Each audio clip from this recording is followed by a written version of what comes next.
Nasilje nad zdravstvenim radnicima i nizak nivo bezbednosti zdravstvenih radnika je tema o kojoj se u javnosti govori samo kad se nešto desi. Mi smo odlučili ovog jutra da govorimo, iako se trenutno ništa nije desilo. Kod nas je predsjednik Lekarske komore Srbije, dr. Milan Dimić. Dobro jutro, dobrodošli. Dobro jutro. Direktan povod je upravo to što ste vi na vašoj stranici, internet stranici postavili da može da se prijavi nasilje, tako zdravstveni radnici. U pitanju su svi zdravstveni radnici, znači ne odnosi se samo na lekare i medicinske sestre su uvrštene ovog puta. Od 9. avgusta može da se prijavi. Koliko je do sada bilo prijavljeno slučajeva? Hvala vam na pozivu, zato što smatram da zaista je potrebna medijska pažnja nasilju nad zdravstvenim radnicima.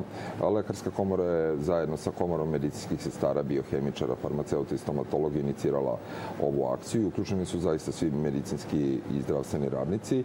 Ideja jeste da se fokus i pažnja društva skrene na ovaj problem i da jednostavno pokušamo da ga u budućnosti više nemamo. U posljednjih nekoliko dana stiglo je 5 prijava vezano za određene stepene i vrste nasilja koje su bile na zdravstvenim radnicima. Kako je bilo, verbalno ili fizičko? U principu verbalno nasilje. Ali problem verbalnog nasilja jeste što on kasnije prerasta u fizičko nasilje. Tako da je jako bitno u principu kada imate takvu situaciju edukovati i zdravstvene radnike kako se ponašati da to verbalno nasilje ne bi preraslo u neko fizičko nasilje koje nažalost može kasnije se završiti tragedija. Da, što govore podaci? Kakva je situacija na terenu u Srbiji? Koji procenat zdravstvenih radnika trpi nasilje? Pa mi smo paralelno sa prijavom nasilja pokrenuli anketu koja treba da nam da upravo podatke koliko je nasilja bilo nad zdravstvenim radnicima u prošlosti, koja vrsta, da kažem, nasilja je bila, ali isto tako i koji su razlozi za to nasilje. Kada pogledate podatke koje smo sada prikupili, a više od 1000 ljudi je već popunilo tu anketu, jako je bitno evidentirati koji su razlozi bili da bi se došlo, koji su proizveli to nasilje, da bi onda mogli da kažem i mi sa naše strane kao profesionalci preventivno da delujemo i da pokušamo malo da unapredimo taj zdravstveni sistem kako pacijenti s druge strane isto ne bi trpeli te neke stvari koje onda kada su bolesni indukuju tako njihovo ponašanje. I koji su to razlozi? Zbog čega dolazi do... Pa najčešće što je prepoznato jesu naravno, mislim, duga čekanja, zakazivanja. Postoji nešto što mi kao profesionalci kažemo nerealno očekivanja pacijenata, gde pacijenti smatraju da poštujući onu staru neku akciju koja je bila imate pravo, mogu da dobiju nešto od zdravstvenih usluga što nije predviđeno trenutno i nije moguće uraditi. To su najčešće razlozi do kojih to dolazi. Mi, ponavljam još jedan puta, kao profesionalci imamo apsolutno razumevanje, zato što ljudi koji su bolesni, oni su u psihički izmenjenom stanju, došli su da traže pomoć i sigurno mnogo lakše ulaze u neko stanje ekscitiranosti. Ali ipak jasno je, mora da se podvuče crta šta je dozvoljeno i dokle sme, da se ne bi desile tragedije, kažem, kao prošle godine gde su određeni zdravstveni radnici čak i ubijeni na radnom mestu. I kad budete imali tako sve te podatke, kada anketa bude, mislim, nikad nije završena, jeli? Ali kad budete imali dovoljno prijavljenih zdravstvenih radnika sa njihovim mišljenjem i prošlošću, jeli, šta im se sve dešavalo, šta ćete onda da uradite? Šta možete da uradite uopšte? Pa onako, prvenstveno naš cilj jeste da pokušamo da stavimo zdravstvene radnike, pre svega lekari i pacijente, zajedno. Jer mislim, lekari i pacijenti su oduvek bili, da kažem, partneri u zdravstvenom sistemu i nemoguće da imate situaciju gde lekari i pacijenti imaju različito mišljenje, različite tendencije i želju da nešto urade. To pre svega. A konkretno govoreći, da pokušamo da evidentiramo šta su ti problemi koje možemo kasnije da promenimo i da učinimo da jednostavno, kažem, taj zdravstveni sistem bude bolji. S druge strane, da zaista pokušamo da se oštro sankcionišu nasilnici, ljudi koji imaju nasilničko ponašanje prema zdravstvenim radnicima u zdravstvenim ustanovama.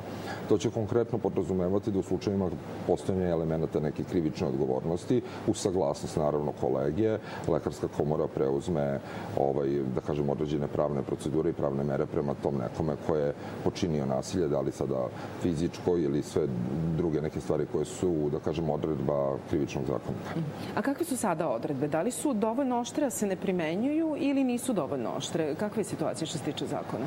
Pa očigledno, posmatrujući posebno medijsku sliku, vi nemate prepoznate sankcije za nasilnike nad zdravstvenim radnicima. Isto tako, ja kažem, građani su verovatno nezadovoljni i radom nekih drugih službi, pa nemate takav stepen nasilja, zato što znaju i upoznati su sa time da određene sankcije postoje kada do toga dođe. Kada je zdravstvo u pitanju, to u ovom trenutku izostaje i mislim da je potrebno da skrenemo pažnju da zaista taj zakon postoji i da onaj isti zakon koji daje pacijentima prava predviđa i određene obaveze u njihovom ponašanju, vladanju u zdravstvenoj ustanovi kao i vladanju prema svim zdravstvenim radnicima, tako da treba skrenuti pažnju na to i pokušati da, kažem, loše i negativne primere sankcionišemo.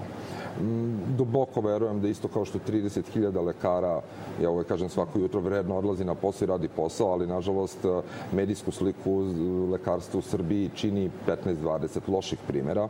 Isto tako sam i mišljen da od 7 miliona pacijenata velika većina je zadovoljna i da ne treba ti retki loši primeri da bude nešto što će obojiti i obeležiti, da kažem, celu priču svih pacijenata Srbije. Jeste. U tom smislu je li bi i mediji mogli da pomognu i da se ta neka dobra slika i što se tiče lekara, ali i pacijenata. Mi mnogo puta u našoj rubrici 5 pitanja, 5 odgovora koje imamo u jutarnjem programu dobijamo pohvale za različite lekare iz Beograda i širom Srbije i svaki put prenesemo naravno tu pohvalu, to nam je najdraže i da čujemo.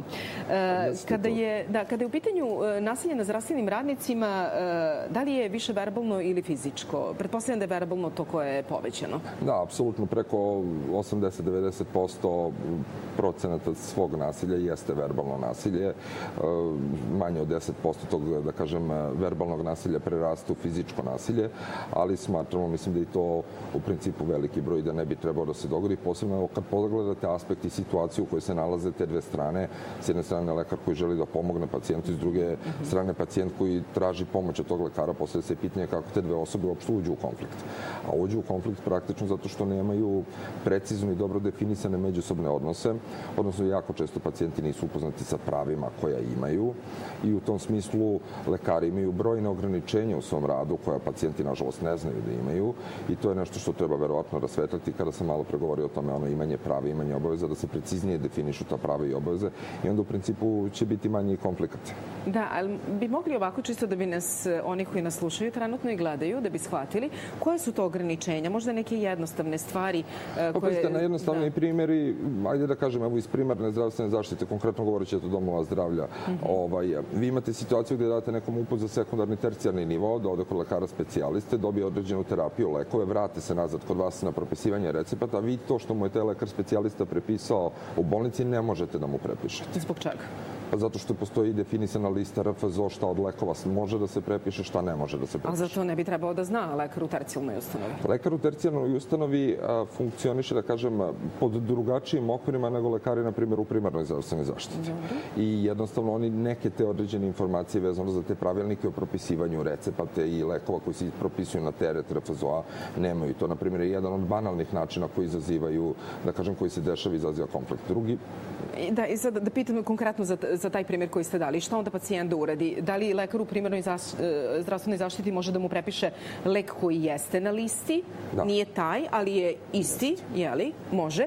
I onda može da dođe do konflikta ukoliko, jeli, sam pacijent ne želi da mu se prepiše taj drugi lek, nego želi samo onaj koji mu je, ne shvatajući da je to isto. Navodim vam jedan banalan primjer. S druge strane, mislim, jako često imate situaciju gde pacijenti, na primjer, ne žele da obave pregled na primarnom nivou, nego dolaze direktno i žele da zakažu pregled kod tačno određene osobe na tačno određenoj klinici, razumete? Što opet nije predviđeno na taj takav način da može da se uradi predviđeno pregled prvo neko na primarnom nivou zdravstvene zaštite, pa tek onda nakon toga da se ide na sekundarni. Ali čak ne možemo ni da biramo lekara, je li tako, na sekundarnom nivou?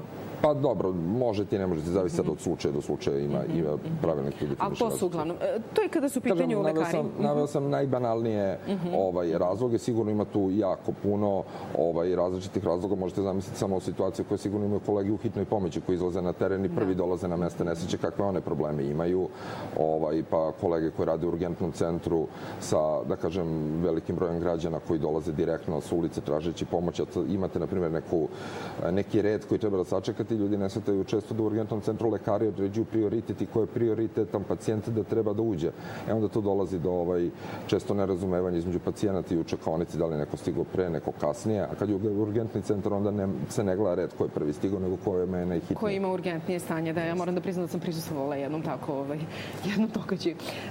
Da, to je kada su u pitanju lekari, a kada su u pitanju sestre, one su te prve koje su na udaru, pre nego što pacijent uopšte uspe da dođe do lekara, da tako kažemo. Da li one trpe nasilje? Kako je situacija? Kažete da ste zajedno sa njima. Jeste, da li smo zajedno s tim što je neki dogovor da će Komora medicinskih sestara obraditi podatke koji se tiču medicinskih sestara i nasilja nad sestrama, pa u tom trenutku sad ja ne mogu da vam kažem, ali verujem da su slične ovakve kao i kada su lekari u pitanju. Da, pored toga da se menja malo zakon, ali da se neke zakonske odredbe promene, da li može nešto da se uredi i po pitanju obezbeđenja, na primjer, da bude neko jače, da postoji obezbeđenje uopšte u zdravstvenim ustanovama, na primjer, ne znam kakva je situacija sada, pa da u tom smislu može da se pomogne? Apsolutno je potrebno u ovom trenutku da postoji obezbeđenje, posebno da kažem u bolnicama i klinikama koji imaju hitne prijeme. Naravno i u svim ostalima.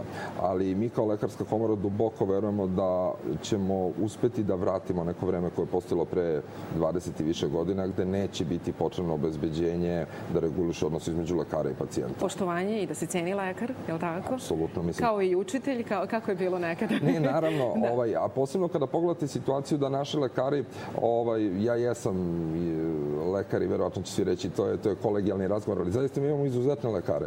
Oni su više nego dobrodošli svuda u svetu, a čak i kod nas, sezona je, da kažem, godišnjih odmora, pa dosta, da kažem, naših ljudi, rođaka iz inostranstva dolaze ovdje i prvo što rade, odu kod naših lekara ovde u Srbiji. Zato što imamo dobre lekare, to je činjenica. Tako da zaista naše kolege su izuzetni lekari, pored toga, verujte, rade u uslovima koji u Srbiji, posmatrano sa nekim zemljama Evropske unije, u smislu broja pacijenata i opterećenja koji imaju, je izuzetno. Tako da ja duboko verujem da će pacijenti to prepoznati, shvatiti, da pokušamo zajedno da taj odnos popravimo, jer, ponavljam još jedan puta, mi smo zaista na istoj strani, imamo isti zadatak, isti cilj. Da, i evo za kraj da vas pitam, kada mislite da ćete moći nešto da promenite? Kada ćete da izađete sa nekim svojim predlozima, nakon kog vremenskog roka, ili kako ste uopšte to sve definisali? Pa mi smo već dali brojne neke predloge, izmene, konkretno u komunikaciji pre svega sa RFZO-om, Batutom i tako dalje, vezano za povećanje broja lekara i broja zaposlenih u zdravstvenim ustanovama kako bi se rasteretio sistem i smanjila gužva. Pored toga nekih pravnih regulativa kako bi se olakšao, da kažem, slanje pacijenata na druge nivoe. Ovaj čuveni EASY sistem za zakazivanje, dali smo nekih 15 predloga za njegovu izmenu i kako da se on unapredi. Tako da u tom smislu Lekarska komora poslednjih godinu dana je zaista dosta toga učinila. Osigurali smo sve lekare od profesionalne odgovornosti kako bi oni bili u tom smislu s jedne strane malo rasterećeni za rad, s druge strane pacijenti, ne daj Bože, u nekoj lošoj situaciji kompenzovani, a evo i ovo što mi danas radimo je jedna od aktivnosti. Ovo je jedan način, jeste. Hvala puno što ste bili jutros kod nas. Milan Dimić, predsjednik Lekarske komore Srbije, bio je kod nas u gostima. Sada idemo na vesti, a zatim se vraćamo u studiju.